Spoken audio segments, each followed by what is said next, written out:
Alteria Filmes.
O senhor já teve ou tem alguma paixão na sua vida?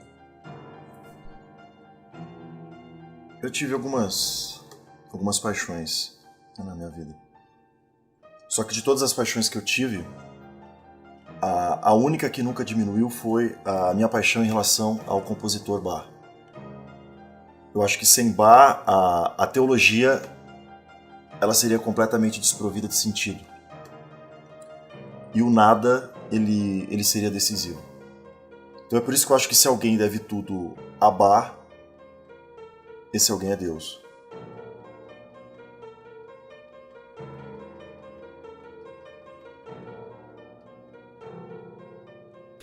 Bem interessante. A gente pode aprofundar mais. Se a gente quiser aprofundar mais, a gente pode pensar nessa questão até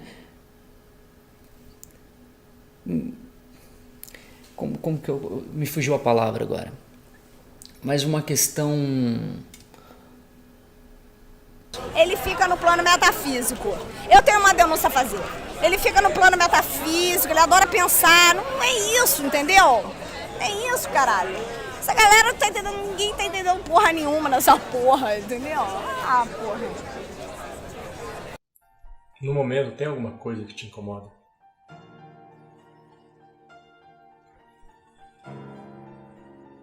Sim, algumas. Alguma coisa específica? Tem uma frase específica. Qual a frase? Estar vivo. Estar vivo é uma frase que me incomoda. Eu me pego impressionado com a estranheza dessa frase. Eu acho impressionante como essa frase, ela não diz respeito a ninguém. Porque quanto mais se vive, mais se descobre o tanto que é inútil ter vivido. Agora, sabe o que eu faço todos os dias? Eu sofro. E por quê? É porque eu nasci. É simplesmente porque eu nasci. Só que eu sei e eu tenho consciência que o meu nascimento ele foi um acidente ridículo. O seu nascimento foi um acidente ridículo. O nascimento de todos nós foi um acidente ridículo. Agora, o grande problema é que nós nos esquecemos disso. E nós passamos a acreditar, nós passamos a nos comportar como se nós fôssemos um acontecimento importante. Mas nós não somos. É por isso que para mim só é verdadeiramente subversivo aquela pessoa que coloca em dúvida a obrigação de existir. Todos os outros, os anarquistas inclusive, eles pactuam com a ordem estabelecida. É preciso entender que o que você é não é você, o que você possui não é seu, e que nós não temos que ser cúmplices de nada. Nem mesmo da própria vida.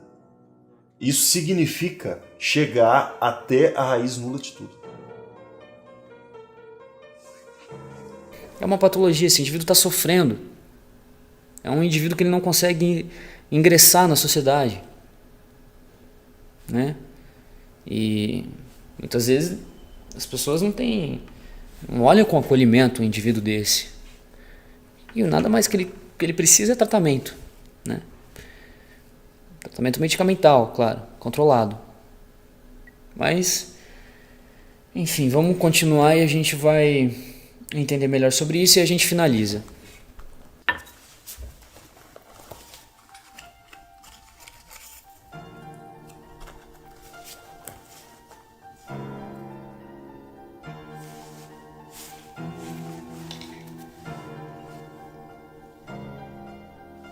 Você tem insônia?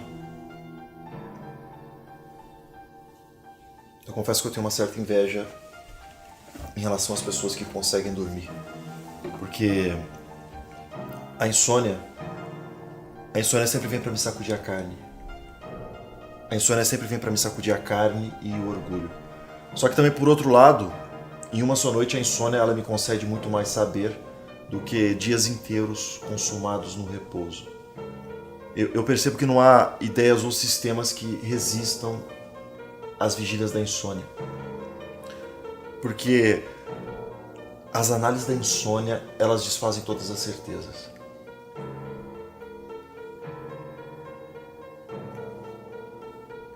Agora, antes que você me pergunte, eu te vou avisando que eu não sou filósofo. Na verdade, eu sou antifilósofo. Isso significa que eu abomino toda ideia que não comova e eu abomino toda ideia que me seja indiferente. Eu também nem sempre estou triste. Logo, também eu não penso sempre. E eu também nem sempre escrevo. Na verdade, eu só escrevo quando eu quero me matar. Todo livro, para mim, ele passa a ser um suicídio adiado.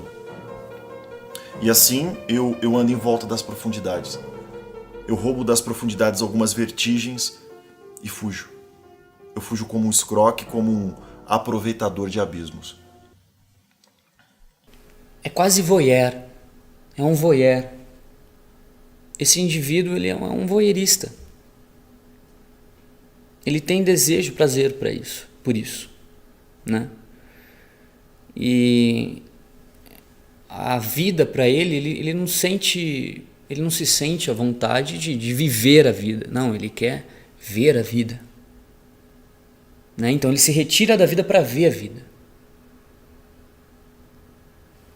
Interessante, mas vamos continuar observando o que ele tem para trazer para nós. Um cara semi-broxa, que o cara não tem nem coragem de ser broxa, cara. Essa porra não tem nem coragem. Ó, a outra coisa, peraí, eu esqueci disso. Se você tá querendo dizer que é gostosão, vem na minha casa. Ó, vem provar que é gostosão. Vem provar que você sabe fazer, ó, o pênis bombear. Vem provar, duvido. Vem provar, vem na minha casa. Vem honrar química de verdade, de gente com visceralidade, de gente com porra, ó, com tesão. Você tá entendendo o que eu tô falando?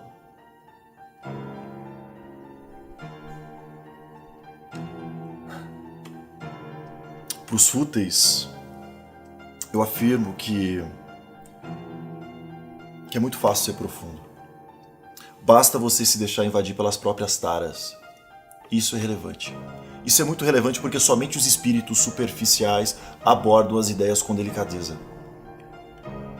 Mas eu não encontrei no mundo nenhum critério válido e nenhum princípio que seja consistente.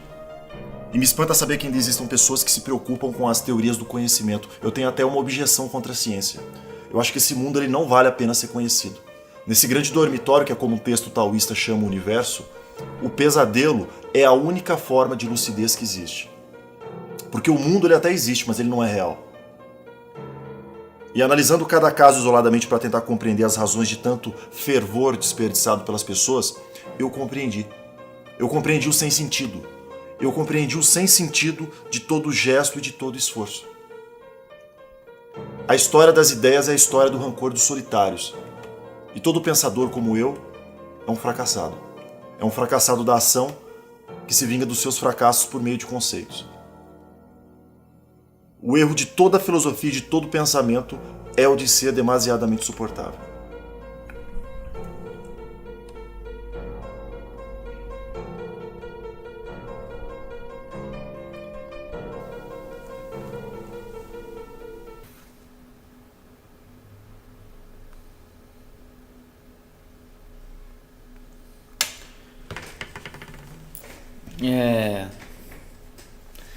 Quando esse indivíduo fala aqui desse caos, né? Aqui ele está usando uma representação do que é a própria psique dele, né?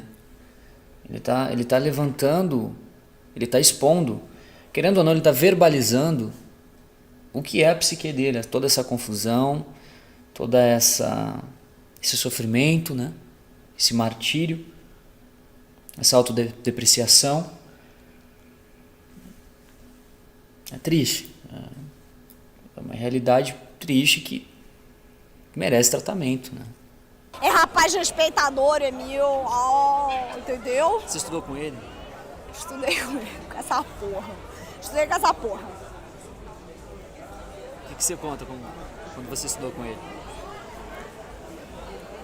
Cara, eu acho assim que ele é um boi castrado, cara. É um boi manso. Eu acho que ele é um cara que ele não tem virilidade, entendeu? Eu falei pra ele, porra, você não tem níveis normais de testosterona. Não, você não tem, cara. O cara não tem, entendeu? O pênis dele não tá bombeando em lugar nenhum, caralho. É isso.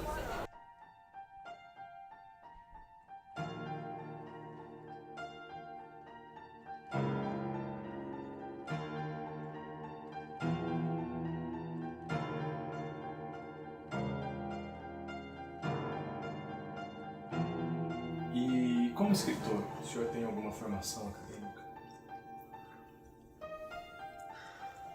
Houve uma época na minha vida em que por inexperiência eu resolvi tomar gosto pela filosofia. E então eu decidi, como todo mundo, fazer uma tese. Só que eu fiquei na dúvida. Eu fiquei na dúvida sobre qual tema escolher, porque eu queria um tema que fosse ao mesmo tempo comum e incomum, batido e insólito. Aí quando eu pensei em ter encontrado o tema, eu corri para comunicar ao meu orientador na época e perguntei para ele o que ele achava do tema. O tema era Teoria Geral das Lágrimas. Eu falei pro meu orientador que eu era capaz de discorrer sobre o pranto. Aí ele me respondeu, ele falou que era possível, só que ele falou também que ia ser muito difícil eu encontrar bibliografia para poder realizar o trabalho. Então eu fui obrigado a responder para ele com um certo tom de impertinência e triunfo, que se era por questões bibliográficas não haveria problema. Afinal de contas, a história toda a história da humanidade, ela poderia me respaldar com sua autoridade em tristezas, porque o que mais existe na história da humanidade são tristezas. Mas impaciente, esse meu orientador, ele me olhava assim com um certo desdém, uma certa indiferença, típico das pessoas ridículas. Então, nesse momento, eu decidi imediatamente matar. Eu decidi matar o discípulo que havia dentro de mim.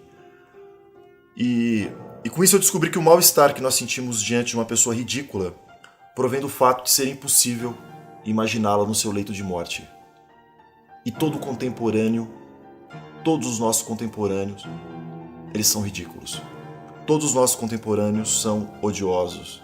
Todos os nossos contemporâneos, por mais profundo que sejam, eles não passam de jornalistas. E nós percebemos isso quando nós resolvemos contar um segredo nosso para alguém. Porque aí nós notamos que a única forma de fazer esse alguém guardar o nosso segredo é matando essa pessoa. No local. Então, um contemporâneo, para mim, ele passa a ser todos aqueles que nós queremos matar, mas nós não sabemos exatamente como.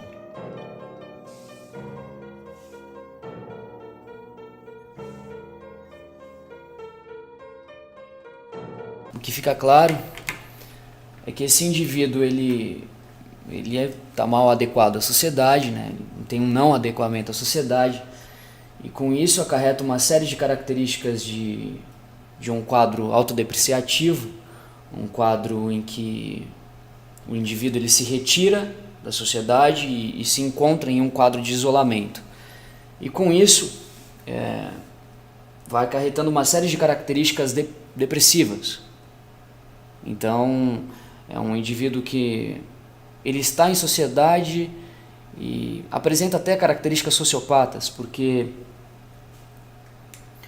é ao mesmo tempo em que ele se retira da sociedade, ele se coloca na sociedade como observador. E um observador com uma certa um certo manipulamento. Então, ao meu ver, ele tem esse prazer de estar nesse lugar de observador. Então, assim, ele tem, com esse quadro depressivo, talvez uma série de fatores que acarreta, talvez até uma bipolaridade também. E, para mim, tá claro que ele precisa de medicamento. É um indivíduo que não tem condições de estar, porque, ó... E qual o senhor considera ser a sua melhor qualidade?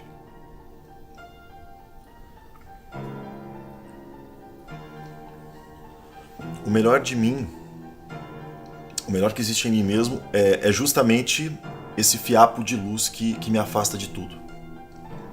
E isso eu devo às minhas raras conversas. Eu devo às minhas raras conversas com alguns canalhas. Canalhas amargos, canalhas inconsoláveis, todos eles vítimas. Vítimas do rigor do próprio cinismo. Eu sei que eu não poderia mais me dedicar a nenhum dom porque eu reduzi a pó todos os meus pensamentos. E eu reduzi a pó os meus pensamentos justamente para poder ir além dos moralistas. Moralistas medíocres, que só haviam me ensinado a fragmentá-los.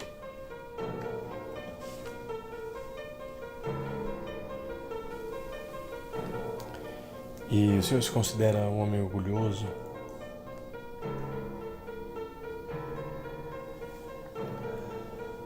Hoje em dia, eu até tenho certos orgulhos modernos. Por exemplo, eu já perdi a amizade de um amigo que eu estimava por ter insistido em repetir que eu era mais degenerado do que ele. E eu tenho orgulho disso. Eu tenho orgulho disso porque a amizade, o que é amizade? A amizade é um pacto. A amizade é uma convenção. A amizade são dois seres que se comprometem silenciosamente a nunca pôr à luz ao que cada um pensa do outro. É um tipo de aliança fundada em arranjos. Só que quando uma das partes assinala em público os defeitos da outra parte, aí essa aliança está rompida.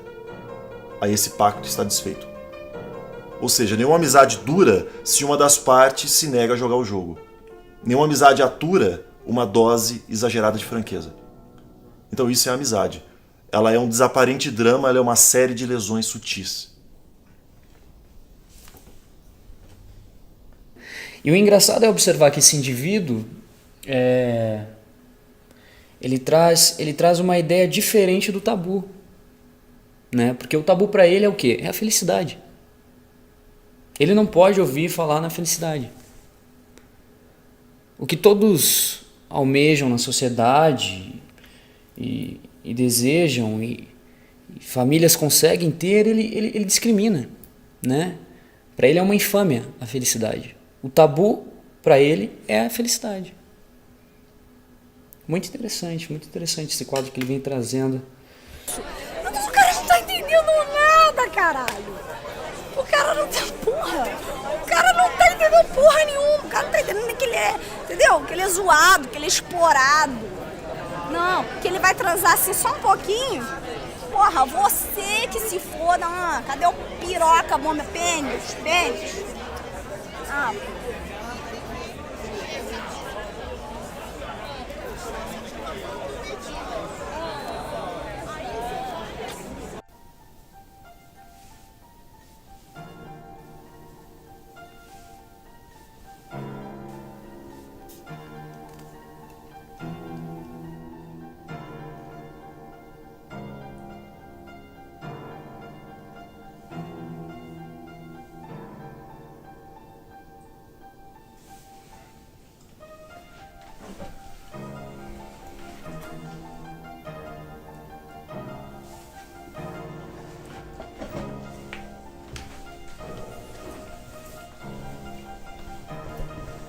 E tem alguma coisa da qual o senhor se arrependa? Eu vou confessar uma coisa pra você. Eu já fui ingênuo já. Eu já fui muito ingênuo. Eu já fui suficientemente ingênuo a ponto de me colocar em busca da verdade. Pra você ter uma ideia, eu me dediquei no passado em busca de muitas disciplinas. Eu comecei a me firmar no ceticismo quando eu tive a ideia de consultar como último recurso a poesia. Quem sabe, eu disse a mim mesmo, talvez a poesia me fosse útil, talvez a poesia escondesse sob sua arbitrariedade alguma revelação definitiva. Mas foi um recurso ilusório. Foi um recurso ilusório porque a poesia, ela me fez perder até as minhas incertezas. Então eu acabei me tornando um petulante. Eu mergulhei no absoluto e emergi um troglodita.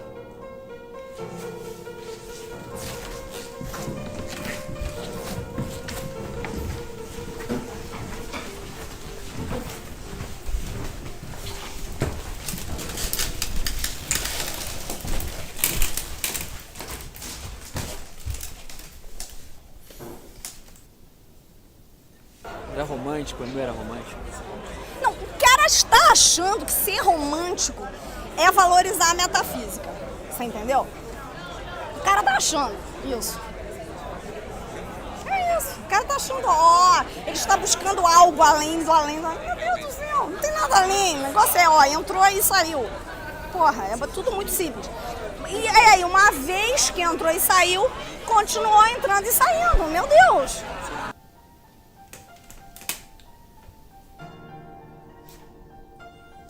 E talento? O senhor considera ter algum talento?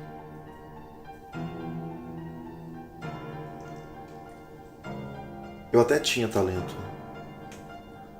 Só que ninguém se interessava por ele. Eu estive esquecido. Só que eu acho isso justo, porque eu não soube tomar todas as precauções necessárias para poder ser mal compreendido. Eu não sei se você tem algum talento, seja lá qual for o talento. Mas o talento ele é péssimo.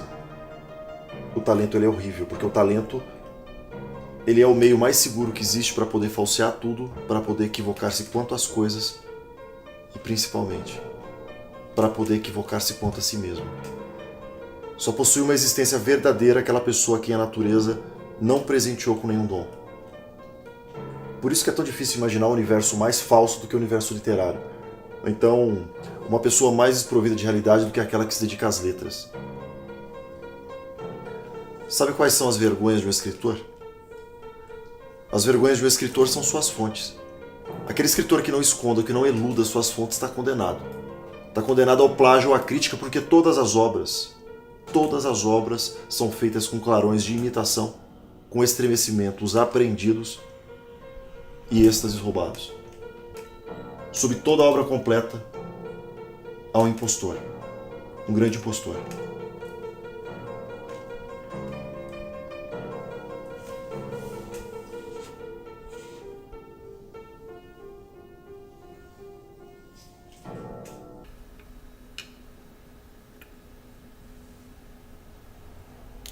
É interessante também a gente dar uma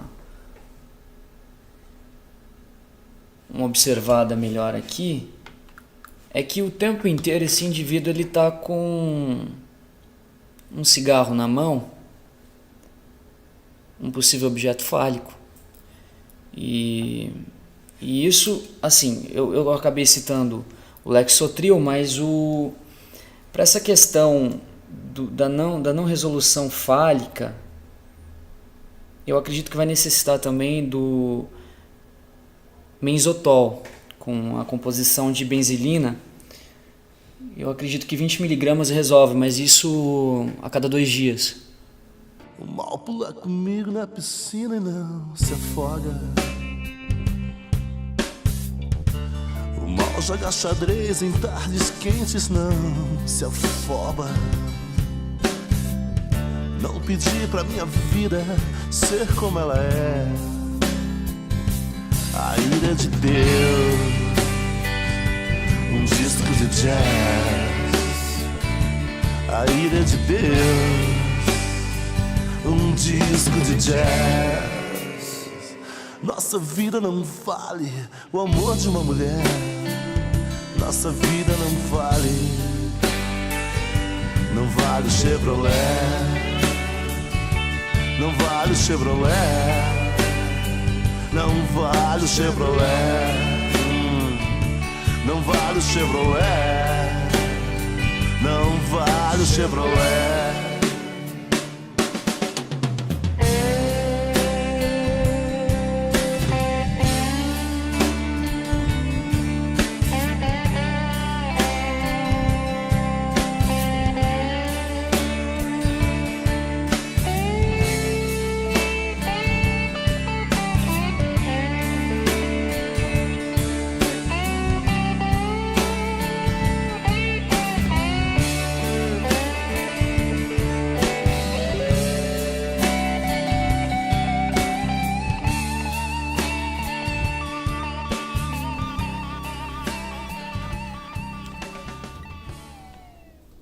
Como o senhor se define? Bom, você já deve ter percebido que eu sou um pessimista. E um pessimista, ele tem que inventar todos os dias novas razões de existir. Porque um pessimista, ele é uma vítima. Um pessimista, ele é uma vítima do sem sentido da vida. Porque mais do que um erro de fundo, a vida é uma falta de gosto, mas uma falta de gosto tão grande que nem a morte e nem mesmo a poesia conseguem corrigir. Então é por isso que eu respiro por preconceito e contemplo os espasmos das ideias, enquanto que o vazio ele sorri. O vazio ele sorri a si mesmo. É que quando a gente se percebe existir, a gente experimenta a sensação de um demente maravilhado que surpreende a sua própria loucura e busca inutilmente dar um nome para essa loucura. Então, é por isso que eu sou conformista. Eu vivo e eu tento viver por imitação, por respeito às regras do jogo e por horror à originalidade. Afinal de contas, também para que mostrar a nossa ruína se nós podemos fingir prosperidade? Então eu acabo aceitando a vida por cortesia, porque eu acho a revolta perpétua também de tão mau gosto quanto o sublime do suicídio. E é inútil. É completamente inútil nós construirmos um modelo de franqueza, porque a vida ela só é tolerável, ela só é suportável pelo grau de ilusão que a gente põe nela. A franqueza ela seria a ruína da sociedade, porque essa doçura que existe de viver em comum, ela vem justamente da impossibilidade de darmos liberdade ao infinito dos nossos pensamentos, ao infinito dos nossos pensamentos ocultos. Então é porque nós somos todos impostores. Por isso que nós nos suportamos uns aos outros. Porque quem aqui não aceitasse mentir, veria a terra fugir. Veria a terra fugir sobre os próprios pés. Nós estamos biologicamente condenados ao falso. Se os nossos semelhantes, se eles pudessem constatar as nossas reais opiniões sobre eles, o amor, a amizade, o devotamento seriam todos riscados para sempre dos dicionários. E se nós tivéssemos a coragem de olhar cara a cara as dúvidas que nós possuímos timidamente sobre nós mesmos, nenhum de nós proferiria um eu. Um eu sem se envergonhar. Porque a dissimulação ela arrasta tudo. A dissimulação ela arrasta tudo que existe. Desde o troglodita até o cético. Sabe qual é a única coisa que nos separa dos cadáveres? A única coisa que nos separa dos cadáveres é somente o respeito às aparências. E o único cadáver do qual se pode tirar algum proveito é aquele que se prepara em nós. Por isso que temos que guardar no fundo mais profundo de nós mesmos uma certeza. Uma certeza que ela é superior a todas as outras. A vida não tem sentido. A vida não pode ter sentido. E nós devemos nos matar. Nós devemos nos matar imediatamente caso uma revelação imprevista nos persuadir do contrário.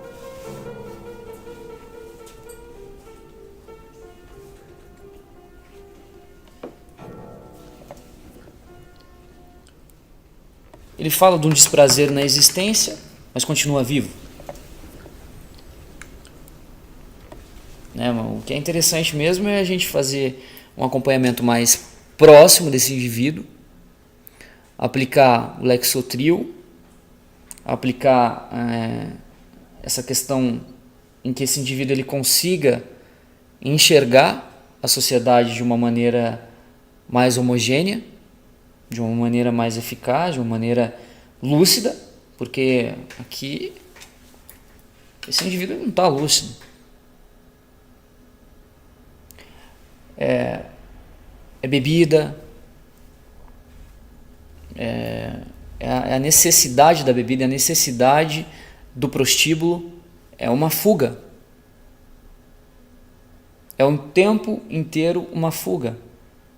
É uma necessidade da fuga de si mesmo, de enfrentamento dos seus problemas, de enfrentamento das suas causas, das suas queixas, dos seus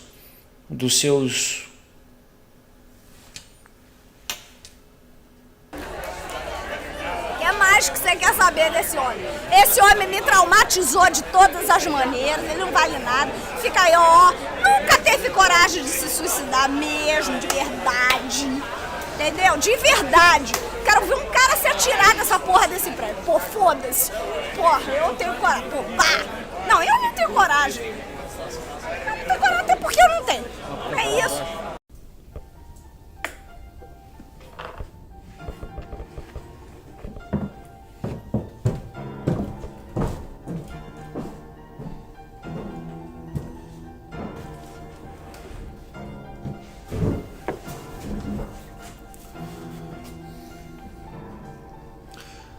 Eu sei que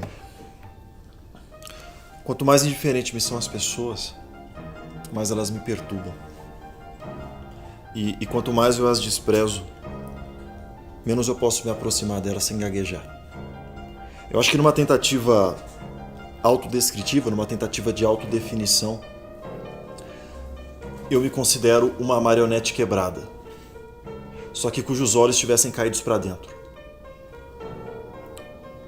Presta atenção nessas palavras, que eu sei que essas palavras, eu sei que elas parecem palavras vindas de um doente mental, mas eu garanto a você que essas palavras elas valem mais do que o conjunto das obras de introspecção que existem por aí.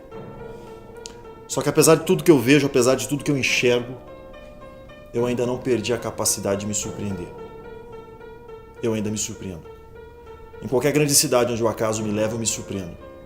Eu me surpreendo que nessas cidades não ocorram todos os dias massacres, revoltas, uma carnificina sem nome e uma desordem de fim de mundo. Porque eu fico me perguntando como que pode, em lugares tão reduzidos, coexistir tantas pessoas, sem se destruírem e sem se odiarem mortalmente. Só que aí eu cheguei a uma conclusão. Eu cheguei à conclusão que, na verdade, as pessoas se odeiam. Na verdade, nós nos odiamos. O problema é que ninguém está à altura do seu próprio ódio. E o que me surpreende mais ainda é que, sendo essa sociedade o que é, alguns tenham se empenhado em conceber outra completamente diferente. Da onde pode provir tanta ingenuidade e tanta loucura? Porque não há forma social ideal. Uma soma mais ou menos igual de inconvenientes se encontram em todos os tipos de sociedade. É uma estagnação sem remédio, é um desequilíbrio maldito de que sofrem igualmente os indivíduos e as coletividades. É preciso aceitar que o experimento homem ele fracassou. Ele encontra-se num beco sem saída. Ele encontra-se encurralado. Para isso, basta nós olharmos nos olhos dos nossos semelhantes. Porque nós vamos perceber que nós simplesmente não podemos esperar mais nada. Porque todo homem, todo ser humano, ele é muito pouco. Todo ser humano é um hino destruído do qual precisa se corrigir tudo. Até os soluços. Até os nossos soluços estão errados.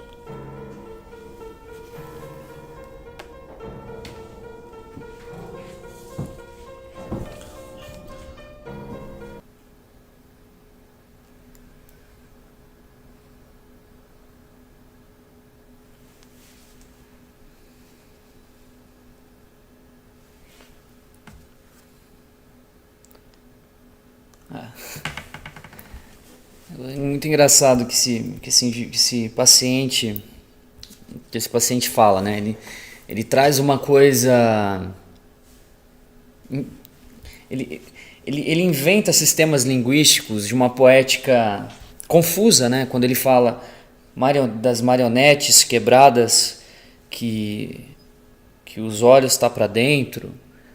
Ele está falando ele está querendo convencer as pessoas com estratagemas linguísticos, né? Ele tem essa questão da fala como falo. Vocês conseguem entender? A fala dele, a verborragia que ele fala, que ele conduz todo o seu discurso é pautado nesse desejo, né? Nesse objeto que para ele é muito sedutor, que é claramente transformado e facilmente observado como patológico.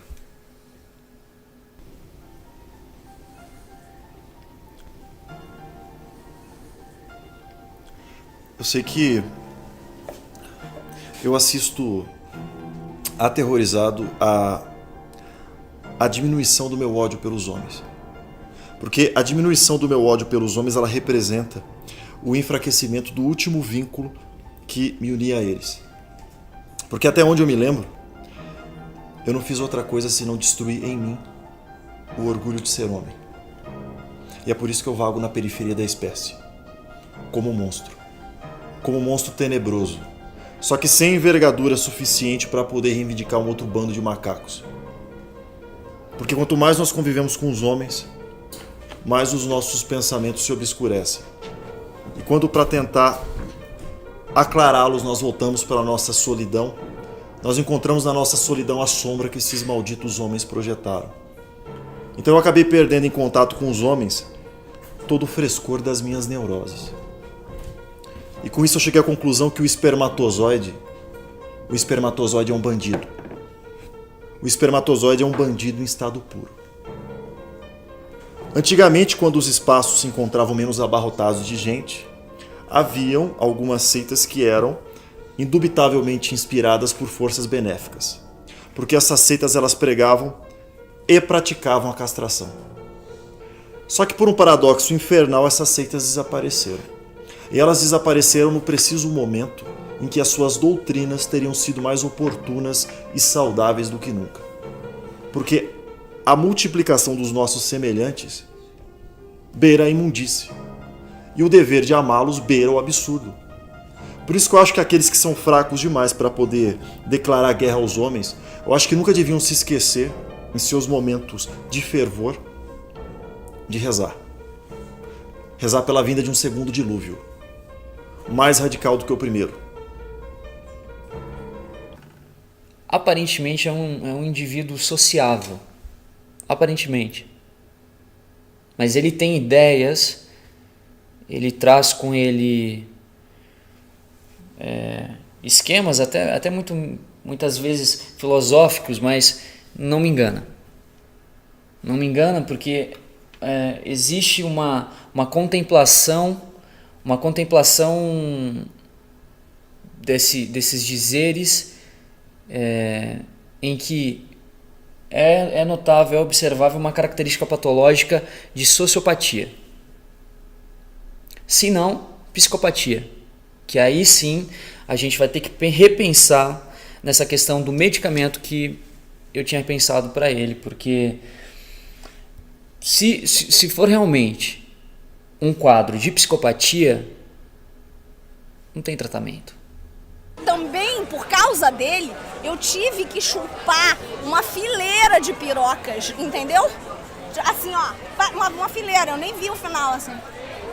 Porra, eu nem via. Mas pra me recuperar psicologicamente desse cara. Esse cara não vale nada, caralho.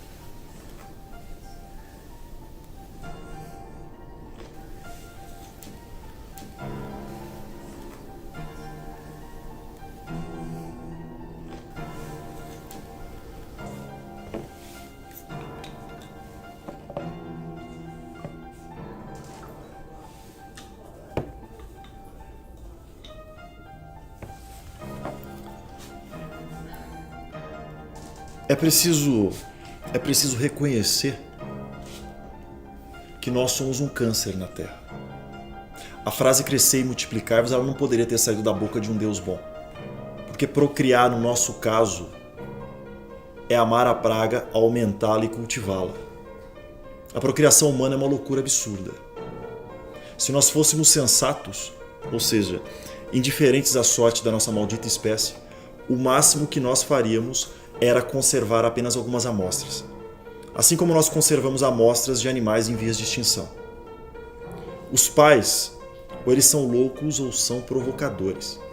Porque mais cedo ou mais tarde os filhos eles acabam se voltando contra os pais e os pais não podem fazer nada com relação a isso. Porque eles estão submetidos a uma lei que rege a relação entre seres vivos.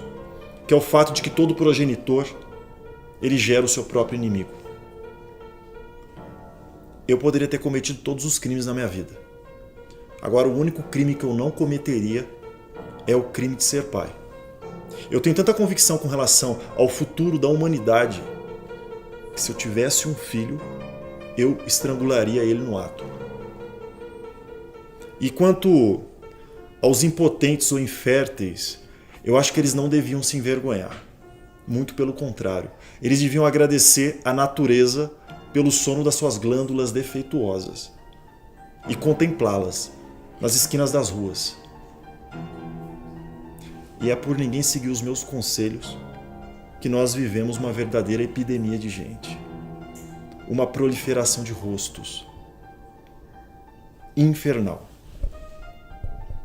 Infernal.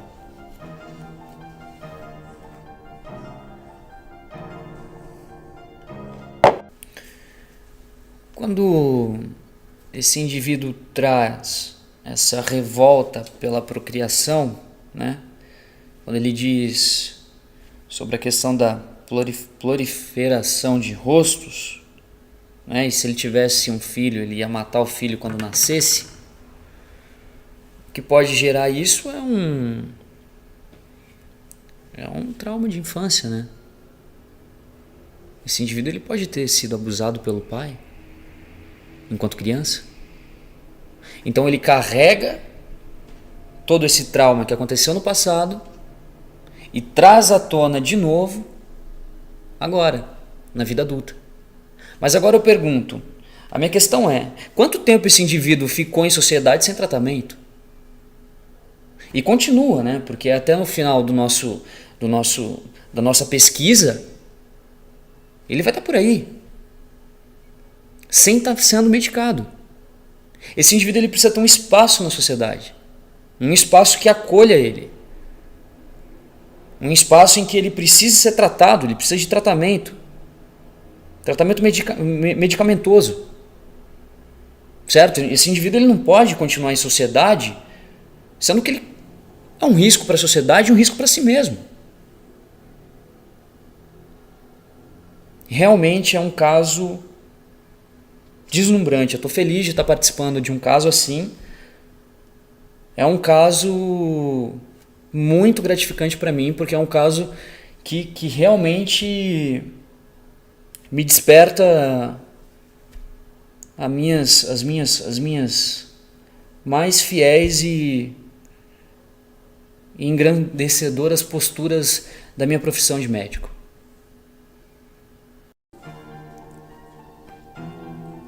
E o senhor considera importante a busca pelo autoconhecimento?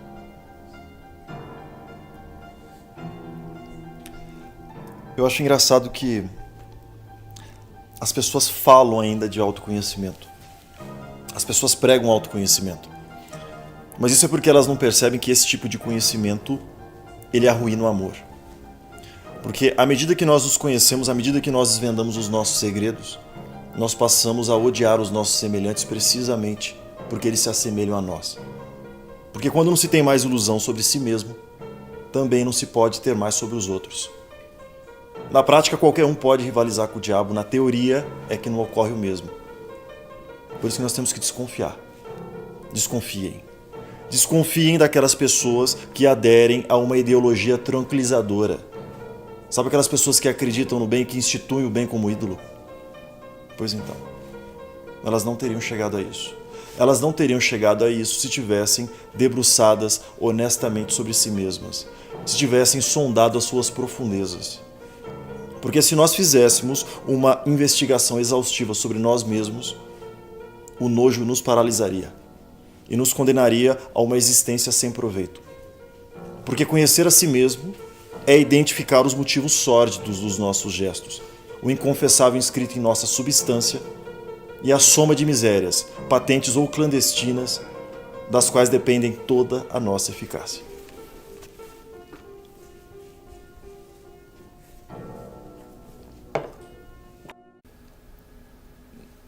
Esse indivíduo, ele... Engraçado, né?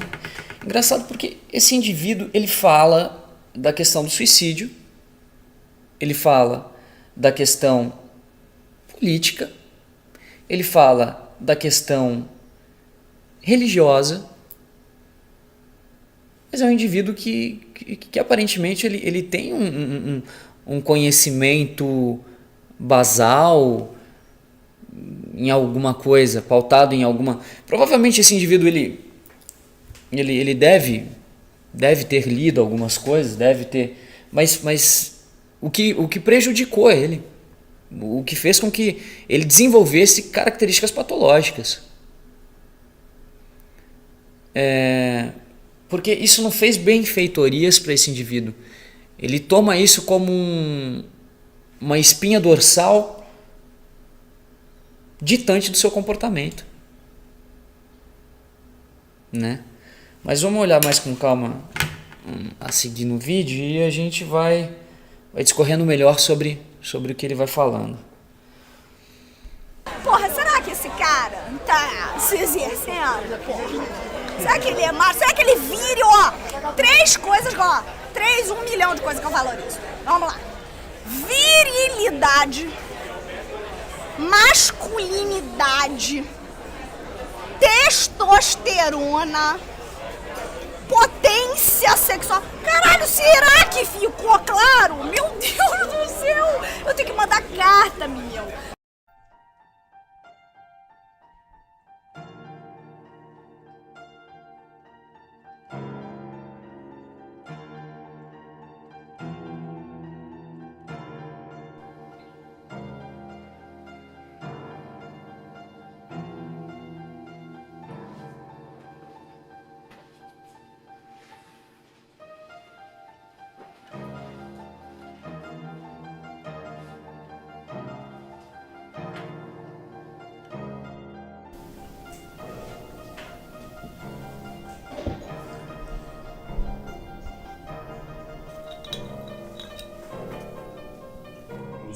acredita nos seres humanos?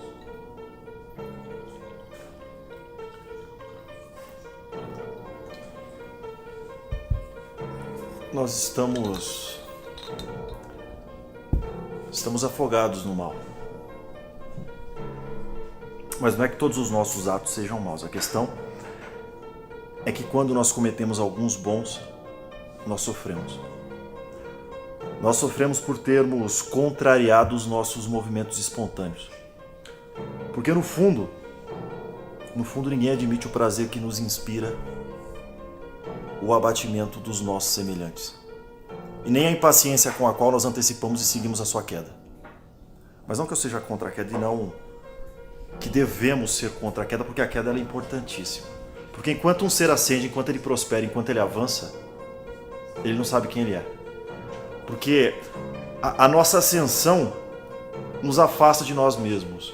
A nossa ascensão rouba a nossa realidade. E assim nós não somos. Nós só somos nós mesmos a partir do momento em que começamos a decair. Quando o êxito ao nível dos interesses humanos se revela impossível. Nós só somos nós mesmos pela soma dos nossos fracassos.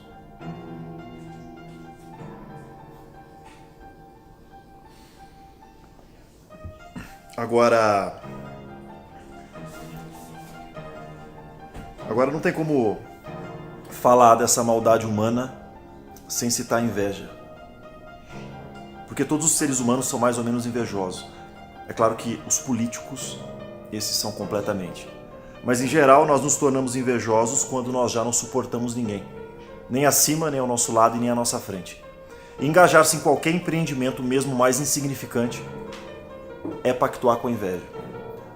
A inveja, que é prerrogativa suprema dos seres vivos, ela é lei e mola dos atos. Eu acho até muito estranho que nenhuma terapia e nenhuma moral tenha pregado os benefícios da inveja como mola propulsora das realizações ilusórias da vida. Por isso ela é totalmente justificável. Um discípulo, por exemplo, ele só respira e se emancipa com a morte dos mestres. E todos nós, enquanto existimos, nós invocamos com desejo ardente a ruína daquelas pessoas que nos ofuscam, com seus trabalhos, com seus dons, com suas façanhas. E esperamos ansiosamente os seus últimos momentos. Basta que uma pessoa se eleve em nosso setor acima de nós, para que nós desejemos nos ver livres dessa pessoa. Afinal de contas, como perdoar em alguém a admiração que ela nos inspira?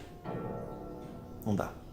Então é melhor que essa pessoa se afaste, é melhor que essa pessoa desapareça, é melhor que essa pessoa morra, enfim, para que cesse o nosso martírio.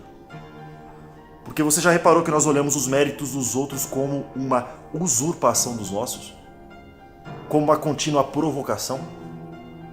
Porque se a glória nos é vedada ou impedida, o que a gente faz? O que a gente faz? A gente acusa aquelas pessoas que a alcançaram. Porque nós pensamos que essas pessoas alcançaram a sua glória e o seu sucesso nos roubando. Nós admitimos até a superioridade de um morto, de um vivo nunca. A simples existência de uma pessoa no nosso setor, um patamar superior ao nosso, já constitui-se uma provocação. Agora, quem aqui não conheceu a sensação, a tentação de ser o primeiro na cidade, não vai compreender nada desse jogo político do qual eu estou falando, que é essa necessidade de submeter os outros e convertê-los em objeto. E nem vai adivinhar os elementos de que se compõe a arte do desprezo. Mas se quisermos uma pequena amostra, basta nos analisarmos. Analisar o momento em que a ambição atormenta a gente. A gente vai perceber que a ambição ela vem precedida por sintomas curiosos, por um calor especial que não vai deixar nem de seduzir nem de assustar. Porque com a ambição, tudo muda. Tudo muda. Até o nosso timbre de voz muda. Porque a ambição ela é uma droga que transforma quem se entrega a ela em um demente. Um demente em potencial.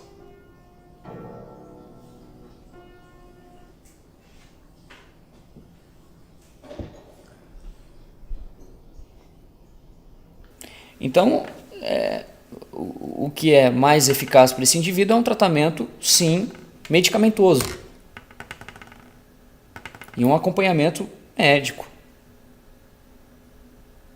Acompanhamento psicoterapêutico.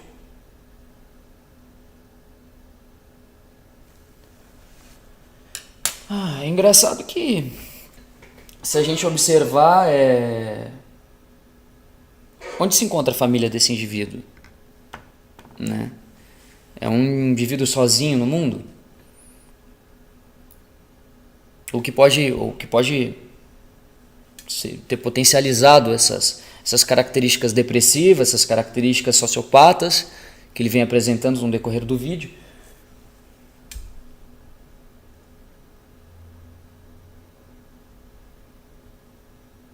Ele não quis comer, então. O cara não quis, porra, o cara não quer comer ninguém, caralho. Porra, não é pessoal comigo. Você entendeu, minha? Não é pessoal, não é pra mim, imagina. Porra, eu sou uma mulher linda, cara. Eu falei isso pra ele. Você está querendo que uma mulher linda como eu ainda tenha que me esforçar? Eu ainda tenho que me esforçar, né? Pra você. Mas então o senhor não sugere nenhuma salvação possível para a humanidade?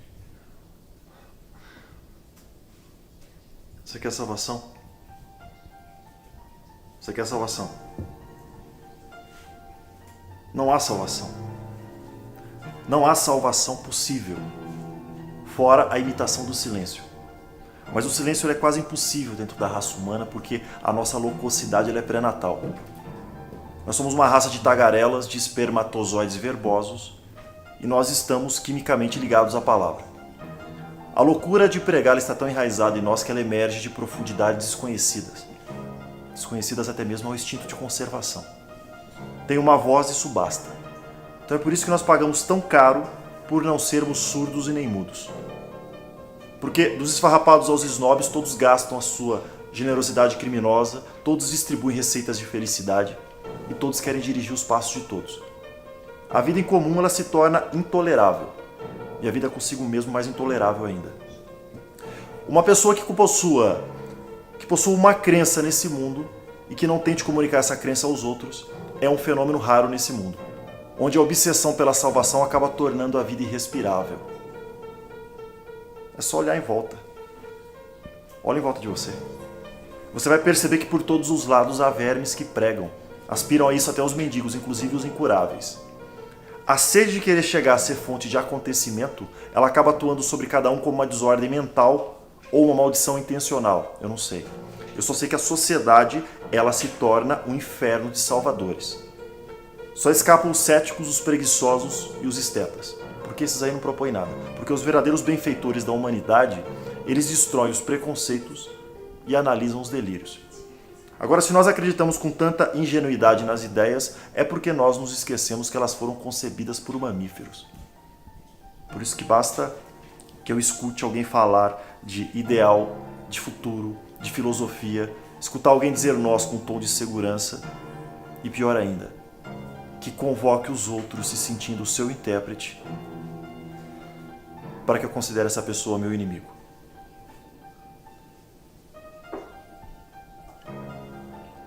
Quando ele fala do silêncio, o que ele traz é que ele não quer que ninguém fale.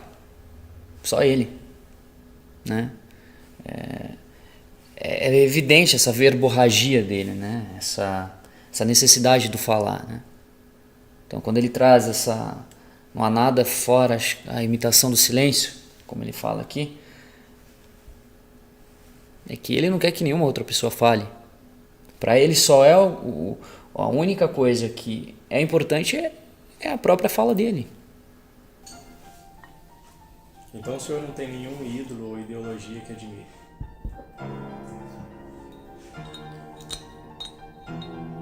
Como todo iconoclasta, eu destrocei os meus ídolos. Eu destrocei os meus ídolos justamente para me consagrar a seus restos. Agora as pessoas em geral não. As pessoas em geral, mesmo quando elas se afastam da religião, elas permanecem presas a ela. A capacidade de adorar das pessoas é responsável por todos os seus crimes. Porque aquela pessoa que ama indevidamente a um Deus, um partido ou uma ideologia, o que ela faz? O que ela faz? Ela obriga as outras pessoas a amar também. E planeja exterminar essas pessoas caso elas se recusem.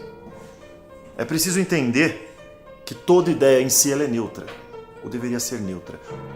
O problema é que nós animamos as ideias. Nós projetamos nas ideias as nossas paixões, as nossas demências. Aí as ideias se inserem no tempo, aí elas tomam forma de acontecimento. Aí o passo da lógica para a epilepsia está consumado. É assim que nascem as ideologias, as doutrinas, as farsas sangrentas. Os excessos suscitados pela deusa razão pela ideia de nação, de classe ou de raça são semelhantes à Inquisição e à Reforma. Forcas, calabouços, masmorras nunca prosperaram tanto quanto a sombra de uma fé, que é essa necessidade de crer em algo que tem infestado os espíritos para sempre. Os verdadeiros criminosos são os que pensam ou os que estabelecem uma ortodoxia sobre o plano religioso ou político. Tanto faz.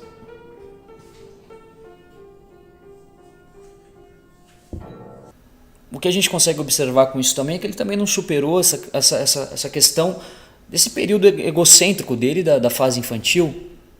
Isso se expandiu para a idade adulta e ele faz disso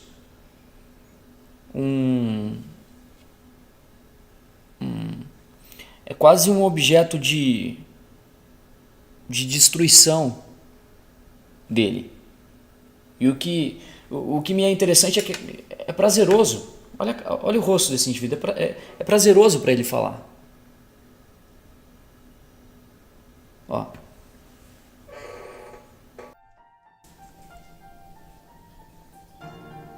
E o senhor tem algum princípio religioso, alguma referência de fé?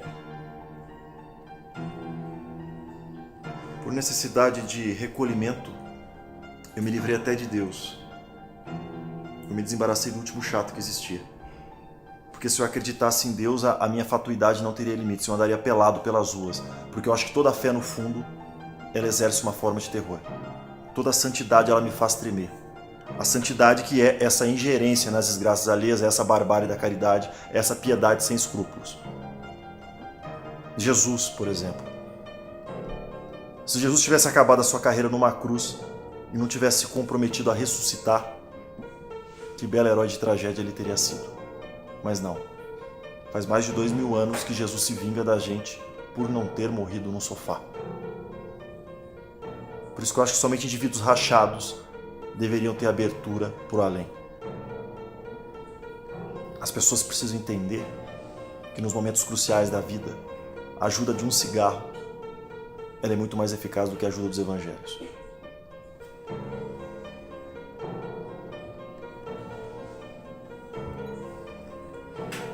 Ele critica Jesus, critica a religião cristã,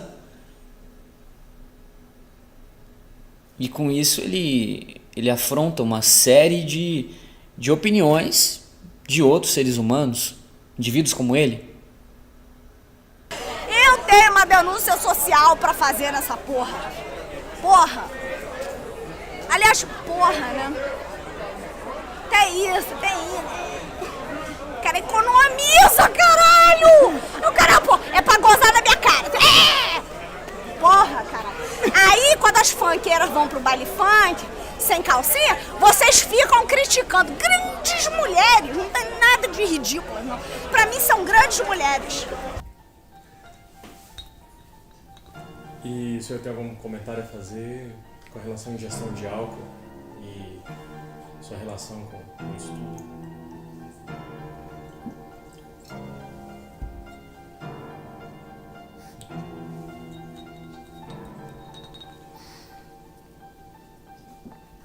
A questão é que, quando eu me lembro que os indivíduos são apenas gotas de saliva que a vida cospe e que a vida mesmo não vale muito mais do que em comparação à matéria, sabe o que eu faço? Eu me dirijo ao primeiro bar que eu encontro, com a intenção de nunca mais sair dele. No entanto, nem se eu tomasse o conteúdo de 1000 garrafas, eu me daria o gosto da utopia. A utopia que é essa crença em que algo é possível. Eu acho também que aqueles que não tiveram a sorte de terem tido pais alcoólatras, eu acho que deviam se embriagar a vida toda, justamente para compensar a pesada herança da virtude dos seus pais. E todos deveriam conhecer um bordel. Porque quem nunca viu um bordel às 5 horas da manhã não consegue imaginar para que buraco de tédio caminha o nosso planeta.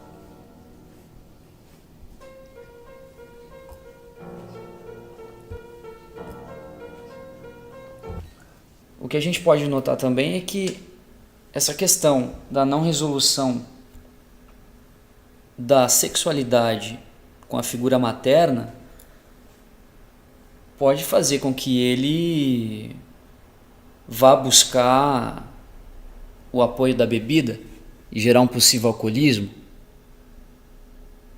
certo? Porque a bebida também está sempre presente nessas gravações com esse indivíduo. Partindo de que essa bebida possa se tornar uma muleta para que ele continue ainda vivendo em sociedade. E essa... É engraçado, mas essa... É que vai me ocorrendo uma série de... Essa frequência dele num prostíbulo talvez denote um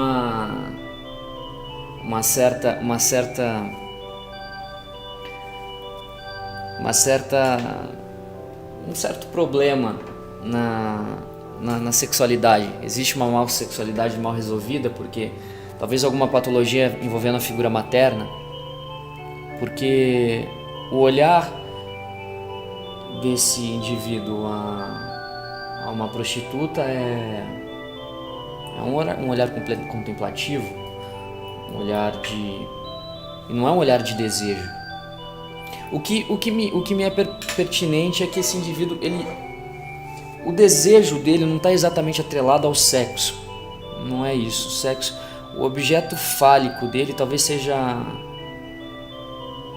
a voz, as ideias em que ele vai discorrendo sobre as suas patologias, as suas características patológicas. Mas o que mais me intriga é que assim, eu falei dessa questão da bipolaridade, falei da questão depressiva desse indivíduo, que também é muito claro pelo aquilo que ele diz, mas o que fica bastante claro é que é um indivíduo com características sociopatas. Mas eu quero fazer uma pergunta para vocês que estão acompanhando esse indivíduo nessa gravação, como que é isso para vocês? Como que foi isso para vocês? Vocês estão bem? Porque é realmente complicado acompanhar um indivíduo. Claro, vocês não têm preparação, né? Então é muito difícil. E qualquer problema que vocês tiverem, se vocês tiverem, porque vocês estão lidando com um material de ideias muito complexo. Então eu quero dizer para vocês, se vocês se sentirem afetados por esse trabalho, vocês podem procurar também o nosso consultório, que a gente conversa com vocês, esclarece com vocês todas essas questões de que sofre esse indivíduo, porque nada mais é que uma patologia, né?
Porque assim, porque o Emil foi o homem da minha vida, né? Ele talvez ele não tenha consciência, talvez ele tenha abafado, como todo boi manso, né? Boi castrado, né? Eu acho que ele não percebeu isso, entendeu? Quer dizer, talvez ele tenha percebido, mas aí, porra, né? O tesão já tinha passado e tal. Então, assim, eu acho assim, ele se tocou, né? Um cara de amarelo, ok? Tá. Aí ele se tocou, entendeu? Não, ele teve um momento que ele se tocou. Não fica achando que eu sou uma ridícula. Ah, porra, você tá achando que eu sou uma ridícula? Não, né? Pelo amor de Deus. Olha só, caralho. Deixa eu esclarecer. Eu sou uma mulher linda. Não, peraí. Porra, não, peraí. Não, que se foda. Emil, agora ele quer me comer, entendeu? Agora Emil tá implorando, caralho. Vai implorar, vai pagar muita conta, entendeu? Vai pagar, menino. Você acha que eu vou dar pra ele assim? Agora eu também vou me valorizar, entendeu? No mercado. Vou fazer que nem esse bando de mulher da classe média. Foda-se. Vou demorar pra dar. Que se foda. Não, pra ele ter pênis bombeando, não. Peraí. Deixa eu mostrar pra galera. Pode filmar, ó, cara. Ó. Viu como eu sou linda? Sou linda. Ah, não, peraí, porra. Tem que filmar meu cabelo, cara, ó. Ah, que se foda. Tô meio patética. O que tem? Não é pra ninguém ter esse senso crítico. Vocês têm senso crítico? Gente, eu sou uma galera ridícula. Nem coxinha. De senso crítico. Não é pra ter senso crítico, caralho. Não é pra ter senso crítico nenhum. Então, como o senhor acha que nós devemos nos comportar tendo em vista toda essa questão que o senhor me apresenta? Porque você quer remédio? Você quer remédio? Não há remédio. Não há remédio. Fora a dilatação do eu, o inchaço do ego, que é fruto de uma paralisia geral, não há remédio. Não há remédio contra essa crise do abatimento, não há remédio contra essa asfixia do nada, não há remédio contra o horror de ser apenas uma alma dentro de uma cusparada. Todos os seres são infelizes. Todos nós somos infelizes. Mas quantos o sabem? Só são felizes os que nada pensam. Ou então os que pensam somente o suficiente para sobreviver. É claro que, como nem todo mundo perdeu a ingenuidade, nem todo mundo consegue ser infeliz. Mas eu garanto que não há razão para não sermos infelizes. A questão é que nós somos todos farsantes. Para começar, nós sobrevivemos aos nossos próprios problemas. Nós não conseguiríamos sobreviver nem um instante sem nos enganar. Porque o profeta que existe dentro de cada um de nós é um grão de loucura. É um grão de loucura que nos faz prosperar dentro do nosso próprio vazio. Porque se nós imaginarmos que todos os nossos atos, desde a respiração até a fundação de impérios e de sistemas metafísicos, tudo, absolutamente tudo, deriva de uma ilusão. Da ilusão sobre a nossa própria importância. Então eu pergunto a você, quem aqui com a visão exata da sua própria nulidade tentaria ser eficaz ou erigir-se em qualquer coisa?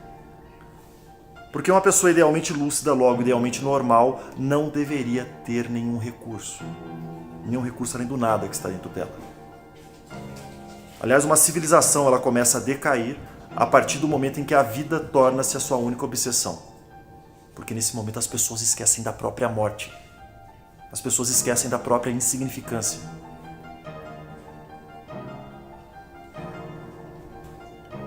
Todas as verdades são fraudes. Todas as paixões são odores. E no final, a escolha sempre fica entre os que mentem e os que fedem.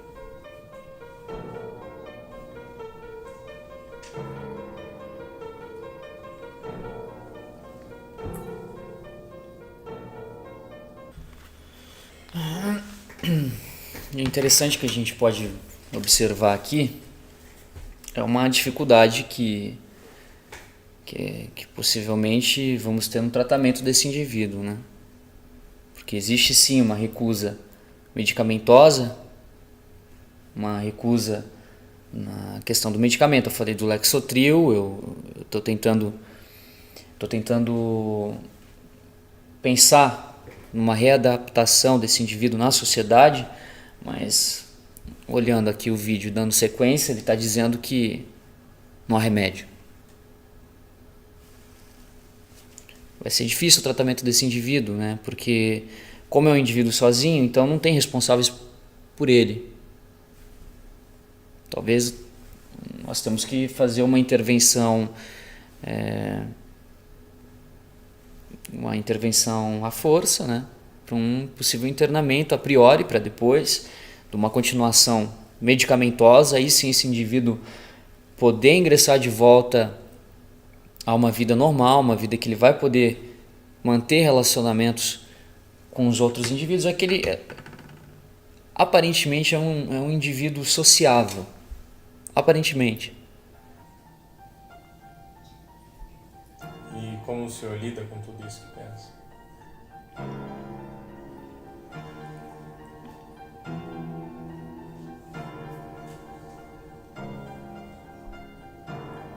Eu sei que quanto mais eu envelheço, quanto mais o tempo passa, menos me agrada bancar o Hamlet. Eu já não sei mais com respeito à morte que tipo de angústia sentir. Eu só vivo porque eu posso morrer quando eu quiser. Porque sem a ideia de suicídio, eu já teria me matado há muito tempo. Agora, sabe qual é o segredo da minha adaptação à vida? É que eu mudo de desespero. Eu mudo de desespero como quem muda de camisa. O desejo de morrer foi minha única obsessão, eu abri mão de tudo por ele. Eu abri mão até da própria morte. O meu desejo de agonias, ele já me fez sobreviver tantas vezes que, sinceramente, me parece indecente abusar de um cadáver do qual eu já não posso extrair mais nada. Eu já sobrevivi tantas noites nas quais eu me perguntava se eu iria me matar pela manhã. Só que aí eu cheguei a uma conclusão. Eu cheguei à conclusão que, na verdade, só se suicidam os otimistas. Os otimistas que não conseguem mais ser. Porque os outros, como eu, que não tem nenhuma razão para viver, por que teria de morrer? Até na cidade, a energia que eu empreguei em tentar combater essa magia do suicídio já teria me bastado para poder alcançar a salvação e para poder me pulverizar de Deus. É por isso que eu sempre me pergunto o porquê que eu não poderia me comparar aos maiores santos da humanidade. Por acaso eu gastei menos loucura para superar as minhas contradições do que esses malditos santos gastaram para superar as deles? Quem aqui não conheceu a humilhação ignora o que é chegar ao último grau de si mesmo. E por mais intensa que seja a angústia, por mais profunda que seja a dor sentida, sobrevive-se. É uma estranha e aleatória ironia, porque nós nos tornamos sobreviventes de nós mesmos. Cada um de nós tem que criar a ilusão que melhor atenue a sua insatisfação. Cada um de nós tem que criar o seu delírio privado, onde nós possamos sonhar os nossos próprios sonhos. E assim, nós tentamos preencher o vazio. O vazio que precipita a nossa queda no tempo. Que é uma situação inexorável, sem saída. E que deixa muito claro a inconveniência de se ter nascido.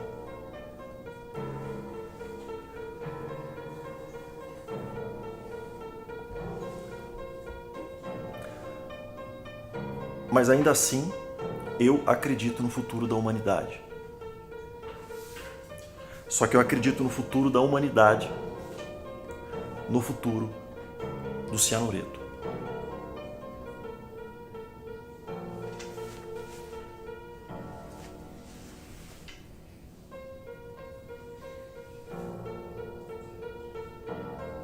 Alguém aqui tem fogo?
galera filha da puta, cara. Não, Tem a sua procura, se o mundo é um moinho, a vida é vagabunda, sem rumo, sem sentido, mas astuta. Digo que é vagabunda, se não me pergunta por quê. Só olhe pra ela e tenta entender, encontrar um sentido, rumo pra essa menina. Então chega e te pergunto, o que é a vida? Pode ser tudo aquilo que o dia disse Gonzaguinho. Pode ser a grandeza da natureza divina, ou pode ser a lua, pode ser a luz do dia, ou pode ser também uma merda onde o povo agoniza. E não, pra minha vida é tudo isso e mais um pouco. Pra minha vida tem o espírito do louco, atormentada sem trajetória, jogada de qualquer jeito, sem compromisso de história e nem de respeito da realidade que bate de frente com ela. Se a vida é bonita eu não sei, pra minha vida é guerra e nossa cara é continuar, acreditar, a lutar, acordar e adormecer junto com ela. Porque na minha ronda vou fazendo minha busca no mundo, cada um tem a sua procura. Se o mundo é um moinho, a vida é vagabunda, sem rumo, sem sentido, mas astuta. Na minha ronda vou fazendo minha busca no mundo, cada um tem a sua procura. Se o mundo é um moinho, a vida é vagabunda, sem rumo, sem sentido, mas astuta. E vamos teimando por aqui nesse mundo judiado, sorrindo pra não chorar, tirando barato da cara do próprio veneno. Assim que é na guerra, pobre não luta, peleja como quem paga promessa. E o tempo passa, dando risada da nossa idade, mais de que vários anos, gente, uma eternidade. Quem não sonha não luta, anda perdido no mundo, tipo um cachorro sem dono, tipo um otário sem rumo. A um moinho, moedor de seres humanos que tritura, esfarela, fabrica o tal desengano. Mas o poeta do momento vai caminhando atrás de melhoria de vida, sabendo sufoco, superando-se, enfrentando a tudo e todos. Então, equilíbrio ao corajoso que procura uma agulha no palheiro pegando fogo. De sola gasta camisa furada e sem nenhum no bolso. Na minha ronda vou fazendo minha busca no mundo, cada um tem a sua procura. Se o mundo é um moinho, a vida é vagabunda, sem rumo, sem sentido, mas astuta. Na minha ronda vou fazendo minha busca no mundo, cada um tem a sua procura. Se o mundo é um moinho, a vida é vagabunda, sem rumo, sem sentido, mas astuta. Do que vale tudo, que significa tudo, se nada satisfaz por completo nossos corações impuros. Crianças já fomos, que Deus as ilumine, pois tá tudo confuso, esperança ainda existe. Queremos ser felizes sim, nos completar, realizar, mesmo com tudo à nossa volta que já pouco atinge, ou já nem atinge, ou fingimos que atinge. Enfim, cada um por si, assim que se consiste o jogo da guerra dura, onde quem manda é o dinheiro, que entre o luxo e miséria se envolve tudo o tempo inteiro. E assim vai o mundo, vai indo a